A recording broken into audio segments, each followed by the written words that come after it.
What Remains of Edith Finch begins quite simply, introducing us to the main aspect and storytelling device of the game immediately, starting out with a boy on a boat reading a story before we transition to that story through the book, introducing us to the primary way the story of the game and the stories within that story will be framed for the entire game.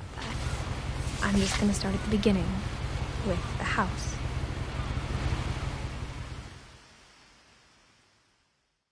First, let's recap that story, just in case no one has played before. The game begins on this boat as a boy with his arm in a cast opens a book titled Edith Finch. He opens the book showing two scribbled out first attempts at writing it before we see the actual first line of the book. The rest of the game is then told mostly through the perspective of Edith Finch Jr., as after her mother Dawn gave Edith a key in her will, Edith decides to return to her old childhood home. She explores and we hear her tell stories about events that had happened as she does. She mentions that this house has been untouched since the last day she was here, and gives a lot of context for this fantastical house. She explains the barriers on doors and the peepholes drilled into them, and gives small stories that add context to some of the things that we see. After some exploring and walking into the only unlocked room in the house, Edith finds a secret passage that could only be opened with the key she had been given by her mother. As we'll get into later, this key, and by extension Dawn's decision to give the only key that could open this Pandora's box to her daughter, is the catalyst for the whole event of the game. As Edith crawls through this passageway, she comments on drawings on the wall, stating that her brother Milton, who would have drawn them, would have gotten here first to draw them. If players were more attentive at the very start, they could have approached a missing poster and found out that Milton had run away a few years prior. After going through this passageway, we enter Molly's room, a remarkably well kept room for someone who died around 50 years ago.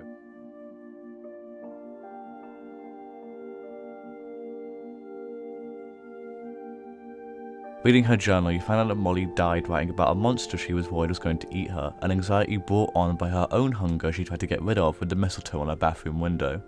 She treats the story very much in a way a child would, not questioning the circumstances she believes herself to be in, but just accepting them and moving on to the next one, from a cat chasing a bird to owls chasing rabbits to a shark chasing a seal to a monster eating man.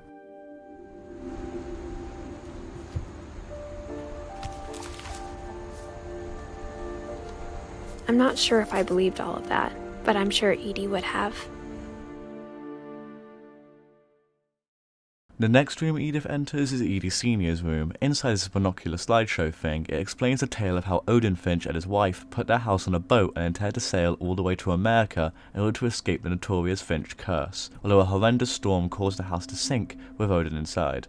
But his family built the new house as close as they could to the old one, and that's where the Finches have lived ever since. Edie Senior's room has a lot of memorials in it, each one of Edie's pets, bird cages littered by the window, not a single one ever replaced, books litter the room, a massive amount litter the entire house in fact. It makes the house even more cramped than it would be otherwise, and in fact we do see the house without these books in some flashbacks, and it ends up feeling much more like a home than an abandoned hoarder's den.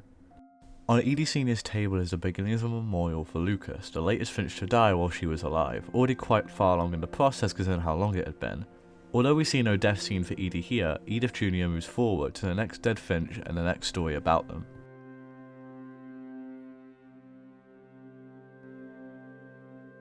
That next Finch is Calvin, a twin to Sam, and their room reflects this perfectly split down the middle for each twin. Calvin's death is treated triumphantly, Sam having written a story about it, about how Calvin wanted to fly, about how Calvin had always dared to do more than anyone else, even at his own detriment. You can see by the details of the twins' room that despite Calvin's death, Sam was still living in the same room, with half of it taped off and kept in perfect condition to memorialise his dead brother. Sam left as soon as he had the option of joining the military when he was 18. After the funeral, Edie roped off Calvin's half of the room.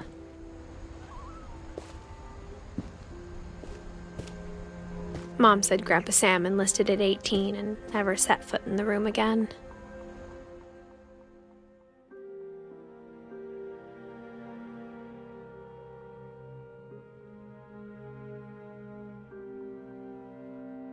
Barbara's death is by far one of the most perplexing for a lot of reasons. For one, instead of a lovely poem or an unbiased tale, Barbara is memorialised by this comic that satirises her death in a quite disrespectful way. Even Edith herself says it was weird that Edie Senior would keep a book like this to memorialise her. The book is a satire of the death, jabbing at how she was a washed-up actress while also hinting at the fact her death was maybe the result of a domestic abuse incident. Despite that, something had certainly happened at the very least, although the validity of anything aside from the music box key, the broken banister, and Walter's disappearance can all be brought into question. Before her death though, Barbara was a child star, hence why she'd even have such a comic made about her in the first place. Back in Edie Senior's room there are cassette tapes of her appearances in them, most notably a Bigfoot related horror film. Although as Edith says as she enters the room, everyone knew her as a child star, but no one really knew how hard it would be for her afterwards. Her room doesn't even really seem to, it clashes with itself, the colours of her little girl's room with small artifacts of adulthood, a record player on a brightly coloured table, a road sign on a bright yellow bed, a typewriter next to a birthday cake. Barbara was stuck between childhood and adulthood, something I'm sure most teenagers can relate to. It's a shame she never got a chance to grow out of the shadow her younger self left behind.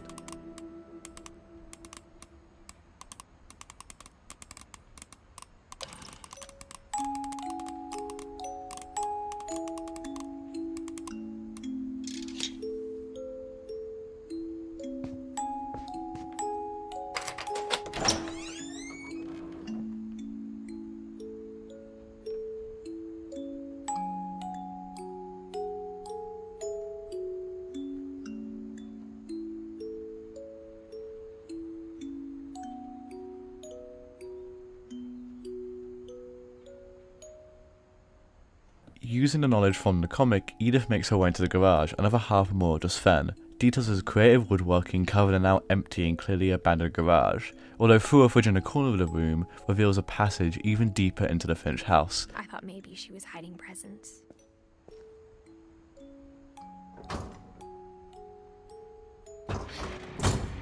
It turned out she was hiding a lot more than that.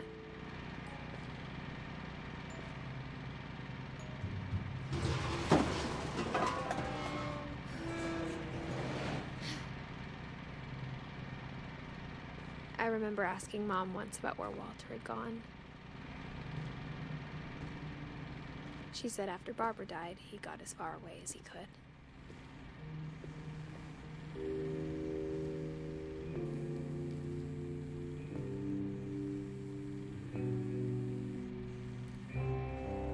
If there's a pattern in all these stories,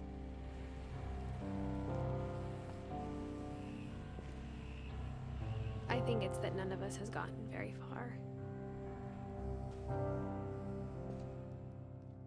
Walter reveals in his scene that he stayed underground, believed the house out of fear. Now being the only Finch child still around, at least to his own knowledge, Molly, Calvin and Barbara dead and by this point Samuel left for the military, Walter stayed beneath ground, afraid that whatever would kill his siblings would kill him next.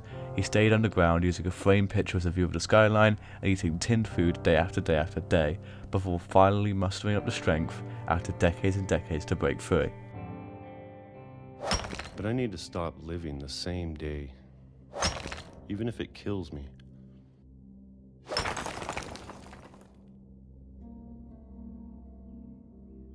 Whatever's out there, I want you to know I'm ready for it.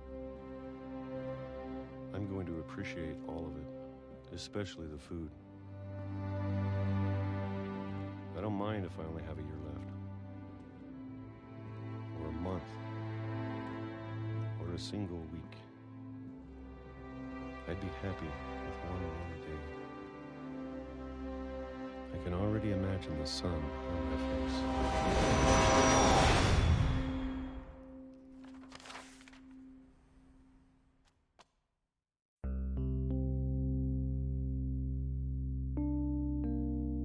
As Edith leaves the bunker that Walter had and walks the same tracks that he died on to a train that has since long been out of commission, she contemplates the amount of things her mother Dawn and grandmother had kept from her. She contemplates in the writings about letting the Finch legacy, and by proxy maybe this curse, die with her. As she strolls across the beach, we'll soon see another family member died at. She chalks her own reasoning up to letting the person reading the book know about their family, the legacy they're a part of, but also admits that she doesn't fully understand what that means.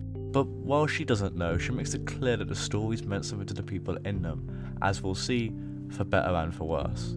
As Edith approaches the cemetery, we get some really important lines about the weight death has on this family, how the cemetery was built first, how the pet cemetery creeps Edith out more than the human one. It shows a family that hasn't just gotten used to death, but has embraced it as simply as we embrace any other part of our own lives.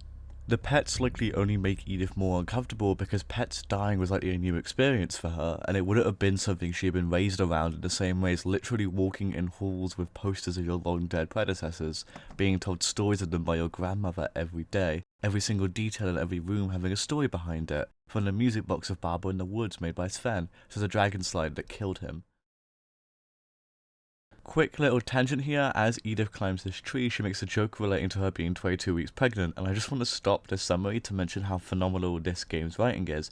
Every single Let's Play I see and every single time I play this game, this moment as she makes the comment about the fact that not just her life is in danger, but also the life of her child. It does a phenomenal job of putting the player on edge while also highlighting the dangers of this family and the curse surrounding them. The first room in this added Frankenstein top section of the house, built on top of the existing building, is Sam's after he came back from the military. His room is filled with taxidermy, photography equipment, and pictures he'd taken over the years, as well as a cabinet filled with war medals and a rifle with the Finch name carved into it. Sam was clearly enraptured by death. He takes his only surviving child, Dawn, on a hunting trip, and they shoot a deer. It wouldn't surprise me if all the taxidermy was Sam's own kills, the photos on the walls being of conflict, and to add to the rifle, it's not just for display, shells are next to it. Sam is killed by his own hubris. When taking his daughter out on a hunting trip, she shoots a deer with his help, and thinking it dead, he takes his now distraught daughter up to it to take a picture, makes some memories using the camera he had proven himself to be obsessed with ever since Sven had given it to him decades prior. When posing for the picture on a ledge, ignoring his daughter's concern, the deer turns out to not be dead yet, and knocks Sam off to his death. Unfortunately captured perfectly on camera, pictures of which Edie Senior likely printed out and kept them all in his room as part of a memorial to him.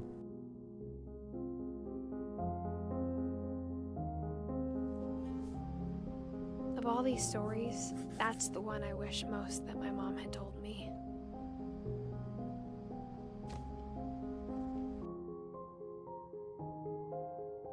Sam had 3 kids, and the next room we see is where they slept. His daughter Dawn was the only one who lived past him, his son Gregory dying in an incident of poor parenting at 15 months, and his other son Gus dying while defiantly flying his kite in a storm.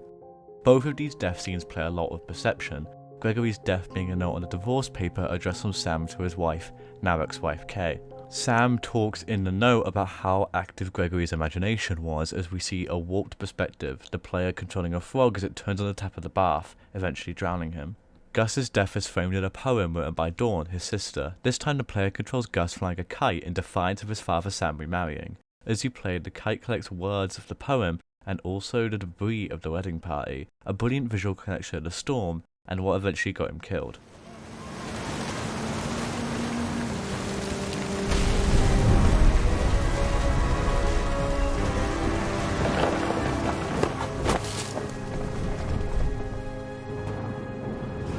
I wish that I could truly say I thought about you on that day. Out there on the beach alone, just you, the wind, the sea, and foam. But I didn't, until we found you.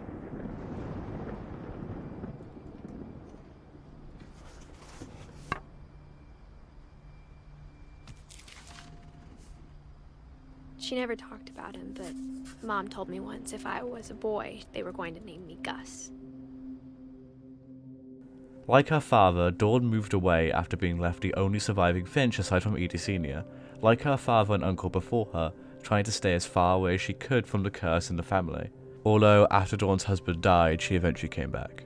Edie expanded the house, adding even more rooms on top, continued to build on top of the roots left behind. Dawn had 3 kids, Milton, an artistic child that got along well with Edie Senior, given that they were both gifted painters, Lucas, a struggling teen but one that Edith Jr. speaks well of, and the person we play as, Edith Finch Jr., named after her great-grandmother. Milton was built a castle by Edie Senior. It's filled with paintings. He was clearly a creative kid, but he ran away at 11. Dawn refused to mark this as a death though. His tombstone has no death date, and Dawn spoke of it as a memory, not as a grave. Lewis lived until he was 22, a lot older than most Finches before him. His death is incredibly poignant. After a history of substance abuse, he becomes so fed up and disillusioned with his life that he daydreams a better fantastical world for himself. Eventually he determines that the fantasy is better than reality, and kills himself. His death is very much the straw that breaks the camel's back. Dawn argues with Edie and rips a final story, a story by Edie herself, away from Edith Jr. Dawn then leaves with Edith, Edie staying behind and dying that night. We then understand and are shown the full perspective that we've been shown for the entire game, where Edith Jr.'s son, Edith herself, unfortunately died in childbirth, a death that the entire book's existence, the entire story that we see predicts simply by existing. And we're left with as many questions as Edith herself asks in the game. There will never be a concrete answer to everything. Why was Edie Senior so obsessed with this legacy of death? What would persuade Sam to follow in his mother's footsteps of irresponsible parenting? Why would Dawn give her daughter the key to go back into this house, and by proxy, keep this cycle going?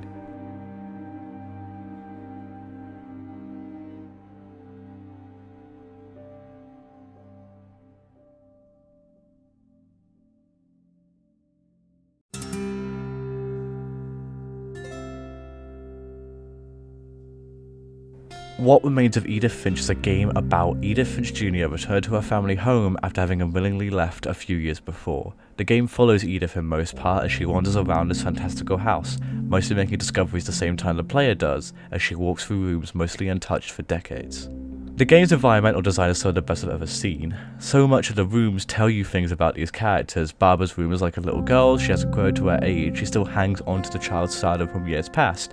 Milton's castle is isolated from the rest of the house. The castle is also the only room to have its own unique, unrepeated piece of music. All of these things make Milton stand separate from the rest of the Finches, and as I'll get into later, it's likely a factor that led to his running away.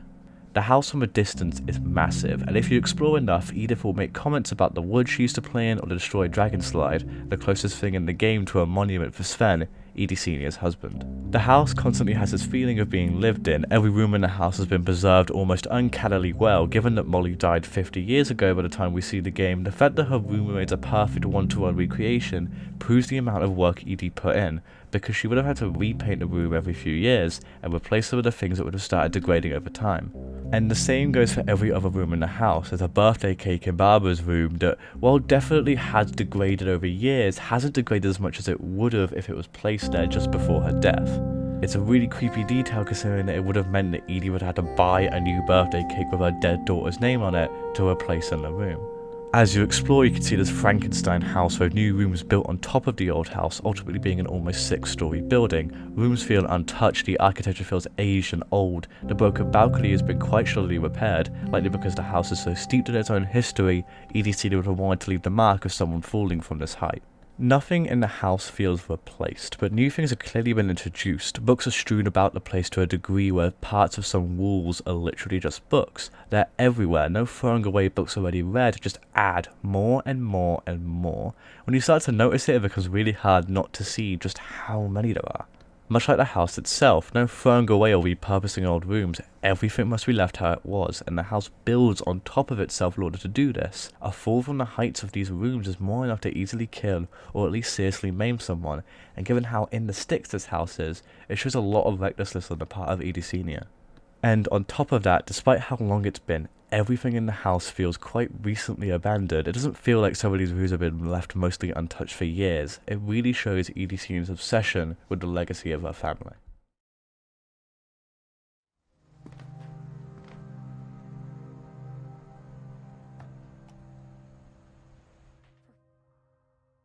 Lying in Edie Senior's room is this little binocular picture display thing that gives an exposition dump on the Finches. They came to America to escape a family curse. The Finches always died quite tragically.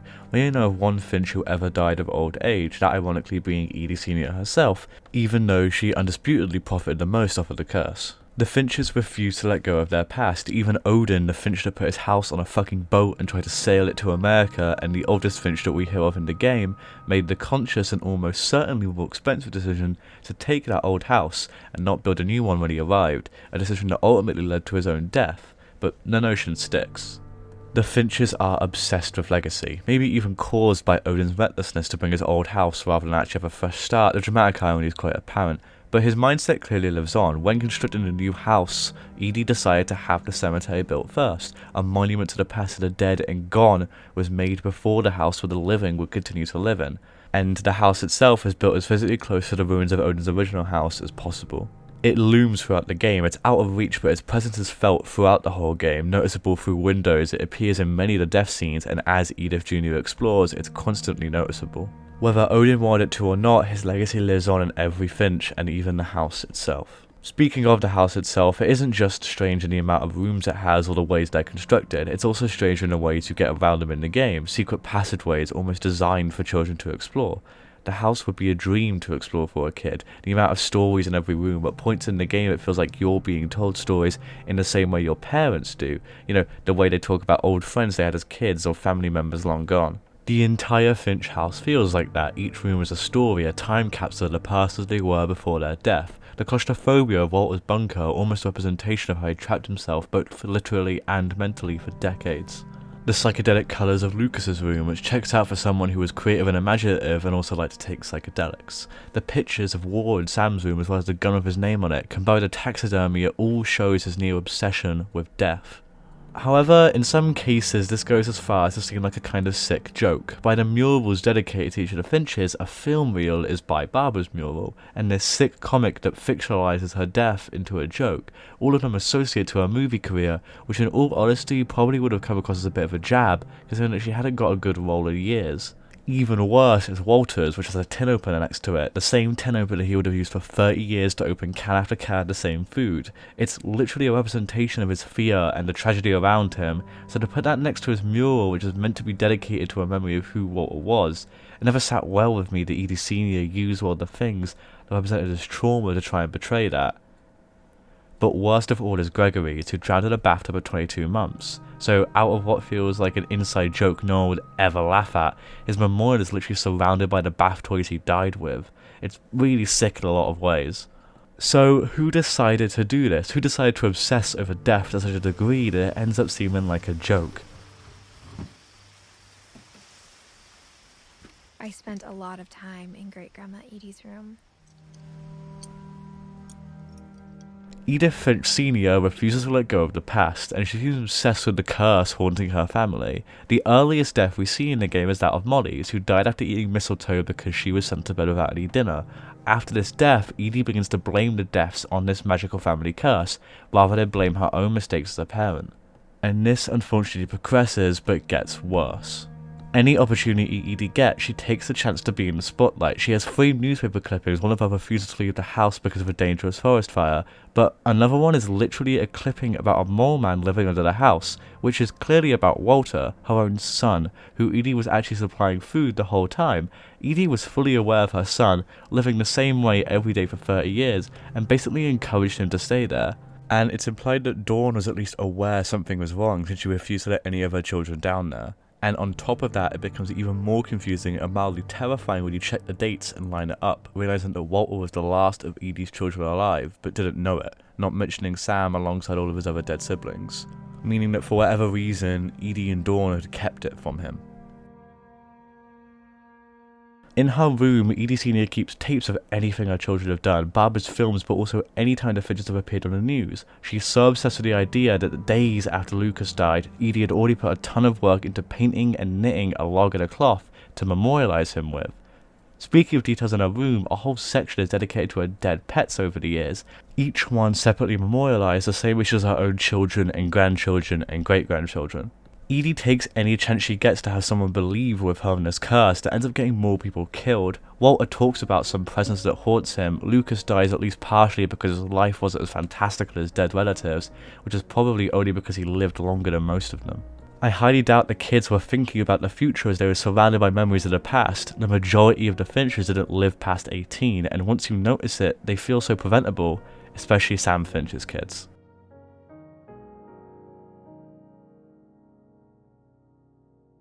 Sam was a twin, although his brother Calvin was the second Finch to die after the move to America. In response, slightly goaded by his mother to some degree, Sam wrote a story about it, in which he shows a lot of emotion, but in some cases it looks as though Sam partially blames himself for what happened. The way Sam frames Calvin's death is almost as if it were inevitable. He mentions how Calvin always wanted to fly, and the vision we see frames Calvin flying off to his own death as a good thing, triumphant music playing as we see the result of poor parenting. I mean, for one, look at this fence, it's so rickety and broken that it wouldn't support any kind of impact, and on top of that it would probably severely injure any child that did go into it. But the swing itself is also poorly placed, being so close to death from any direction, and in my opinion, Calvin should have never even been allowed on the swings. He's got plasters, his leg is in a cast. He's clearly the type who does reckless and dumb things that get him hurt, yet Edie Senior still let him go up there when he had mentioned that he was going to go to swing all the way round, and this reflects onto Sam. Edie Senior ignores the blame, whereas Sam took it on himself. And living in a room on your own that used to have 2 people in it definitely wouldn't help. Neither would your mother cordoning off half the room to be a memory to Calvin, when it would probably feel at times more like a haunting reminder. So it makes sense that as soon as Sam got the chance, he left the Finch house and went into the military and never came back to that room. When he comes back, he was given a new room upstairs where he hangs up pictures of war. He takes his photography and pride, he keeps medals on a rifle with the Finch name on it in a cupboard, and has taxidermy around his room. It's made quite clear that he never got over Calvin, or death itself really. Every aspect of his room feels related to it in some capacity, whether it be the pictures or the gun or the shells he keeps for the gun so close to it. In almost every single flashback involving him, including his own, he mentions Calvin in some capacity. He compares Gregory's imagination to Calvin, despite inadvertently causing Gregory's death by calling his ex-wife, distracting her with a 22-month-old in a bath, and he talks about how he hasn't been to the woods he takes Dawn to since Calvin died. Sam lives his entire life in the shadow of his twin brother's death, and it haunts him, and unfortunately that's not the only issue in Sam's life Edie Senior caused. His reckless parenting, similar to his mother's, was exactly what got both of his sons killed, first accidentally by calling Gregory's mother, and the second time by ignoring Gus out on the beach flying his kite as the weather got worse and worse and worse. This same carelessness eventually led to his own death, as while hunting he was knocked off a hill to his death by a deer he thought was dead, a scarily similar death to his twin brother all those decades ago. Sam was Edie Senior's only surviving child until he was 33. Like his mother, only one of Sam's children reached adulthood, Dawn Finch, who had 3 children, Milton, Lucas, and Edith Finch Jr.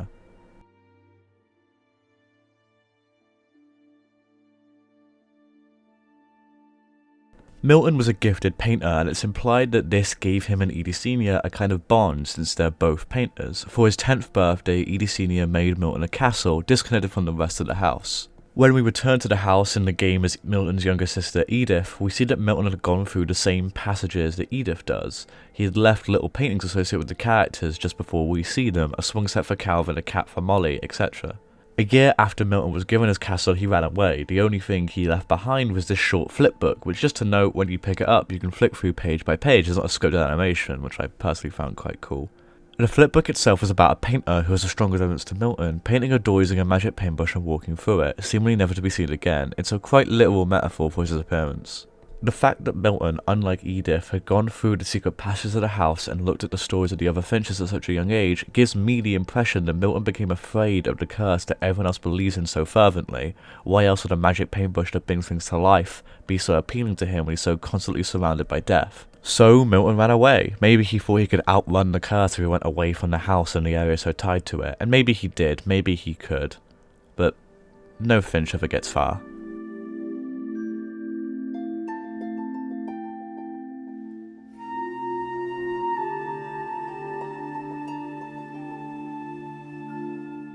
Milton, Lucas, and Edith's mother Dawn was surrounded by death more than most of her Finches, which is saying something. She was born with an already dead brother, and before she was even an adult, her dad divorced twice, her other brother died, and eventually her father did, leaving her on her own with her grandmother Edie.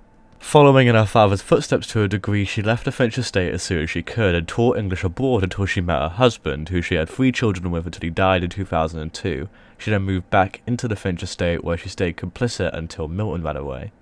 Dawn understandably blamed the stories of the house for Milton's disappearance, the almost fetishization of death in each room, the fact that they're all time capsules, the fact that Edie Senior couldn't even let her pet birds die without memorializing them in some capacity.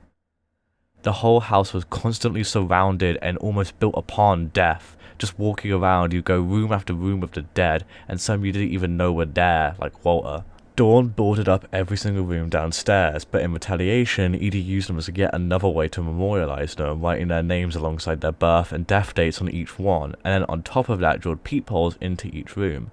It ends up making each room as you peep into it feel like a museum display, rather than being in the entire room, a dedicated time capsule to decades ago. Each room now feels like a window, peering into that different time. Unfortunately, despite this, and likely due to the combination of guilt over Milton's disappearance and not living up to the legacies of the family he would have been told so much about every single day in a house of stories and legacy and death, Lucas killed himself. So when Dawn sits down at the table after Lucas's funeral and says, "My children are dead because of your stories," she's right. By making a house a legacy to the dead, Edie Finch got everyone to believe in the curse, and even added a few more bodies to the pile because of it. Dawn leaves with Edith Jr. and Edie Senior dies the same night. Dawn dies a few years later, and in her will makes a decision to give her daughter a key that reveals all of this, so that she can make her own mind up about it all. After Edith Jr. has explored the house, she makes a decision to write it all down, the legacy of the Finches, into a book written for her own child. We never know her final decision, but throughout the game she begins to doubt the belief in the curse, and views it more as a self-fulfilling prophecy by the end of the game.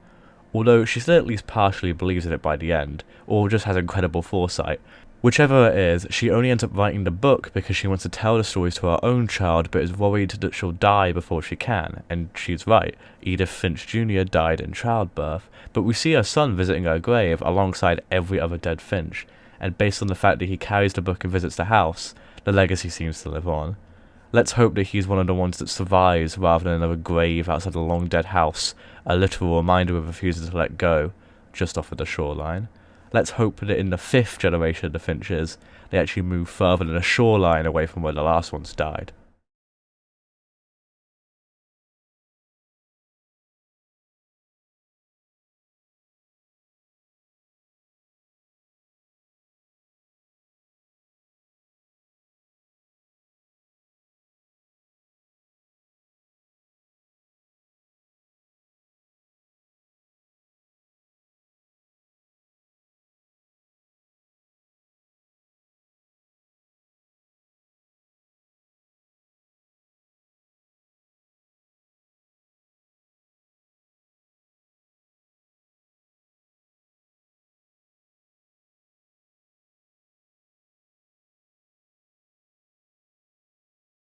Hi there, thanks for watching the video. It's pretty much for all intents and purposes over now. I just wanted to add this little end section as a talk to people who've been waiting for this video for far too long, and also just to put some thoughts out there on future content and stuff.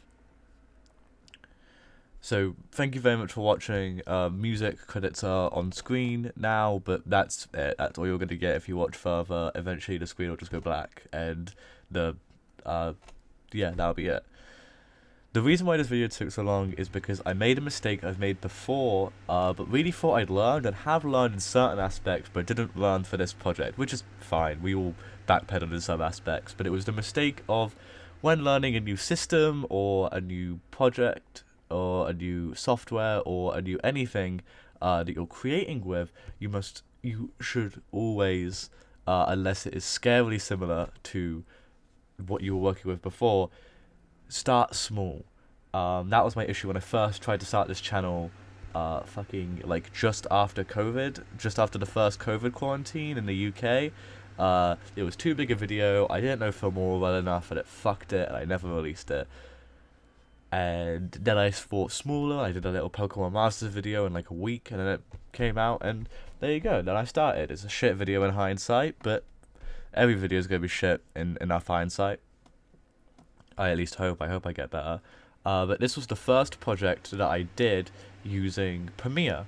I've switched from using Premiere to Premiere because of all the more options that it has, and also because of all the integration it has with other Premiere software, which I want to exploit, not exploit, but just use those features to just make other content down the line.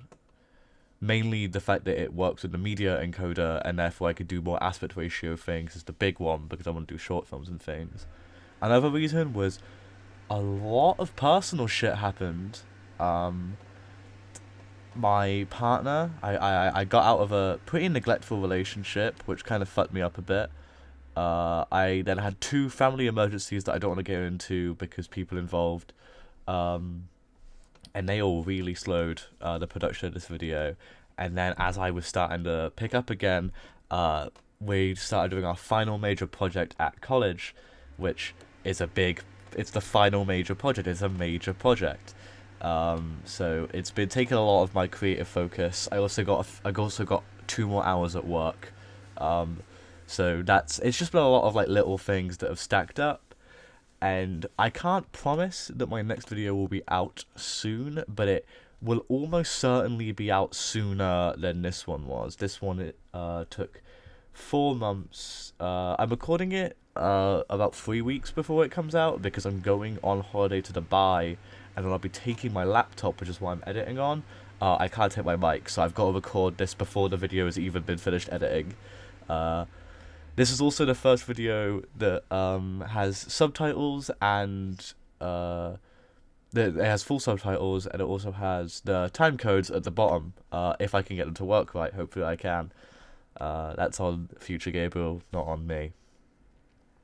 So it was just a lot of I made the mistake of I should have done a shorter video. Like, there was this extremely short video on a show called Subterranean Losers that I still want to make, but that's what's going to be put away for a bit because I can't get the footage in time before I leave. I will try to get.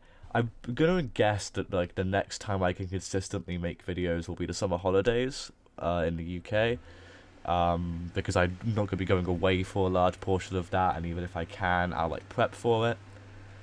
That's it really. This video just took a while. I'm not very proud of how it came out, like, at all. There's a lot of sections I had to re-record because of mouth clicks, but there was still a lot of mouth clicks in the final video. I didn't catch them in time before this video is going to come out, and I've got no time left. I can't line it up. I can't re-record it. It's just going to come out like this, so I can move on from this project because I don't like working on it anymore. I've always struggled with the longer form stuff, like my Radiohead and my Beginner's Guide videos. Actually, the Beginner's Guide one's actually pretty good. I'll hold to that.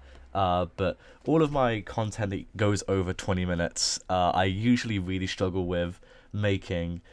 So I'm not really surprised that this has come out the way it is, and I haven't liked it. I think the issue is that while I'm at college and while I'm still split focused between college, work, and the YouTube, it's just not really feasible for me to make these larger form videos, which is a lesson that I definitely think I've learned now. Even though I do have some absolutely massive videos planned, I think I'll just leave them to the side because they are very emotionally investing, and they have to have a lot of work put into them and a lot of focus put into them to try and, like, you probably noticed this video does not have very good pacing, because I wanted to do a summary at the start to clue viewers who have not played the game in on everything that I talk about in the second half of the video, but that ends up basically making this video a two-parter that is then jammed together in post.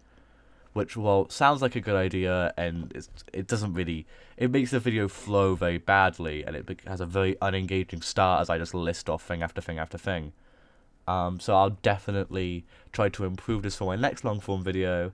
I will probably be focusing on the shorter 10-15 minute videos, and if they do stretch longer, it will probably be like my Lessons Animation Taught Us video, where it doesn't focus on one particular piece of media. There's your big update that's taken like 10 fucking minutes and probably like triple the video length.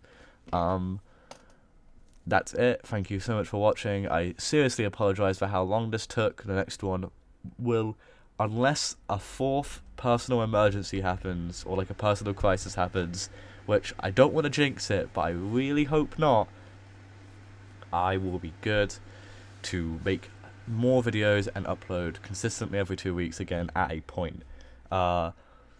In personal news, for those who are invested in my life personally, because parasocial relationships, am I right, lads?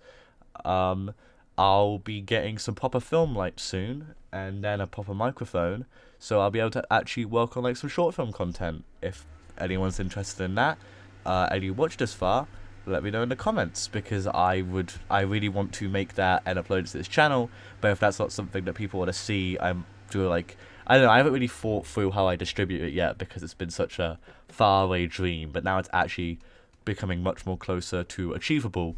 So I'm kind of going crazy about that. I can actually do